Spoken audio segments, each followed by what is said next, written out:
Eagle எலக்ட்ரானிக்ஸின் AC mela. AC வாங்கினால் three seater sofa free. Eagle electronics.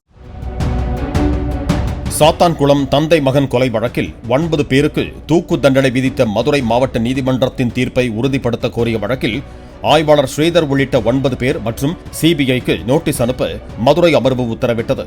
தண்டனையை உறுதி செய்ய கோரி தமிழக அரசு சார்பில் தாக்கல் செய்த மனுவை நீதிபதிகள் விசாரித்த நிலையில் தூக்கு தண்டனை விதிக்கப்பட்ட 9 பேரும் வீடியோ கான்பரன்ஸ் மூலம் ஆஜராகினர். ஆய்வாளர் ஸ்ரீதர் தாமே வழக்கில் ஆஜராகி வாதாட விரும்புவதாக தெரிவித்த நிலையில் அது குறித்த விவரங்களை ஏப்ரல் 30ஆம் தேதி தெரிவிக்க நீதிபதிகள் உத்தரவிட்டனர். ஈகிள் எலக்ட்ரானிக்ஸின் ஏசி மேலா. ஏசி வாங்கினால் three seater sofa free. Eagle electronics. Play store மற்றும் ஆப் ஸ்டோரில் இருந்து பாலிமர் செயலியை QR கோடு மூலம் பதிவிறக்கம் செய்யுங்கள். செய்திகளை உடனுக்குடன் பெறுங்கள்.